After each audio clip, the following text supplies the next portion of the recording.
რეჟიმი კი პარალელურად პროტესტის მონაწილეების დევნას განაგრძობს. გზის გადაკეტვით ბრალდებით ივანიშვილის პოლიციამ პაატა შამუგია, ვაჟა ბერიშვილი, ბექა აგულაშვილი და ნიკოლოზ დარსანია დააკავა. მათი პროცესები დღეს გაიმართება და სავარაუდოდ ამ შემთხვევაშიც მოსამართლე საპატიმრო სასჯელებს გამოიყენებს. ჩვენი ჟურნალისტი ნუცა ბახუტაშვილი ელოდება პროცესების დაწყებას, ის ახლა პირდაპირ ეთერში გვერდდება.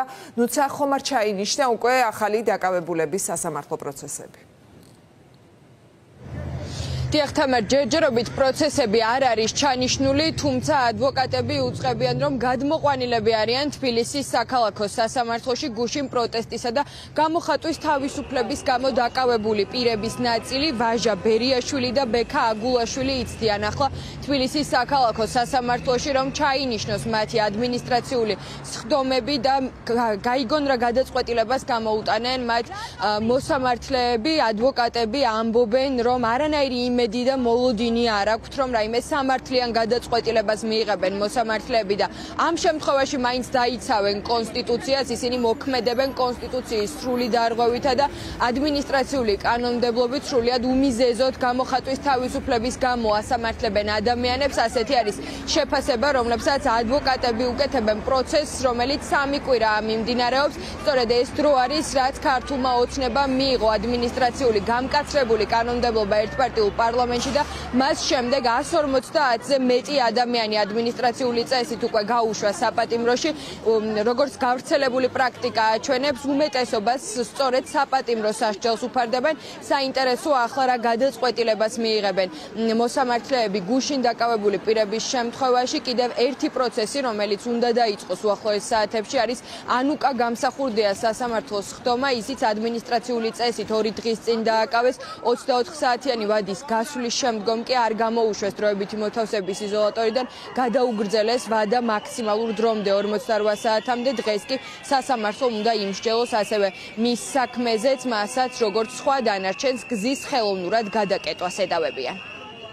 მტკიცებულებები რა თქმა უნდა არ გვაქვს და ეს ძალიან ცუდი სტანდარტია, ჩვენ გვიწევს ადგილზე გაცნობა ამ მტკიცებულებების და შემდგომ უკვე მოქმედება. სამართლებრივი კუთხით ეს არის აბსურდი მთლიანად ეს პროცესი, რადგან ეს არის რეპრესიული კანონმდებლობა პირდაპირ, რომელიც ითვალისწინებს პატიმრობას გზის გადაკეტვისთვის და სხვა ალტერნატივა უბრალოდ არ არსებობს. ეს არის აქეთ მომიტინგის უფლებების დარღვევა და არა მისი მხრიდან რაიმე უფლების დარღვევა. ეს არის გარანტირებული როგორც კონსტიტუციით, საერთაშორისო კანონმდებლობით და ჩვენი სამართლებრივი აქტებითაც. გზის გადაკეტვა, რაც არის ყველაზე მაგალითად გამოხატვის თავისუფლების ერთ-ერთი მთავარი ნიშანი, უკვე შესაძლებელია, რომ სისხლის სამართლით დაისაჯოს. აღნიშნული კანონი არის რეპრესიული და ამას მხოლოდ მე კი არ ვამბობ.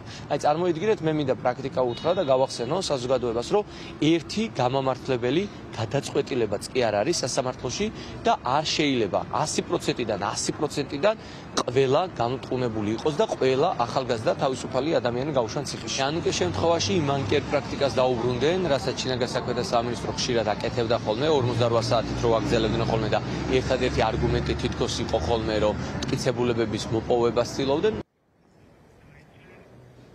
ამ წუთებში მიმდინარეობს რუსკამ ჭედლიძის სასამართლო პროცესი, ისიც აქციების აქტიური მონაწილე არის და რუსთაველის გამზირზე უწყვეტ ეროვნულ პროტესტში თითქმის ყოველდღიურად მონაწილეობს. მოსამართლე ნინო ენუქიძე მსჯელობს ამ საქმეზე, მას შინაგან საქმეთა სამინისტრო 29 ოქტომბრის ეპიზოდზე გზის ხელოვნურად გადაკეტვას ედავება. თავად რუსკამ ჭედლიძე პროცესს არ ესწრება, ის იმყოფება თბილისის საქალაქო სასამართლოში, ელოდება დაკავებას, შეიძლება ითქვას, ის ჩალაგებული ჩანთით და გამზადებული მოვიდა საკუთარ პროცესზე, თუმცა იცდის გადაწყვეტილების გასაგებად სასამართლოს ფოიეში. საინტერესოა რა გადაწყვეტილებას მიიღებს მოსამართლე ნინო ენუქიძე იმ ფონზე, როდესაც რუსკამ ჭედლიძე ამტკიცებს, რომ მას გზა არ გადაუკეტავს, თუმცა მოისმინა სამართალდამცველების მხრიდან მუქარა, რომ მას აუცილებლად მიაკითხავდნენ და დააკავებდნენ, როგორც ახალგაზრდა ქალი ჩვენთან საუბრისას განმარტავს. ეს მუქარა სისრულეში 5 დღის შემდგომ მოიყვანა გელა გელაძის უწყება.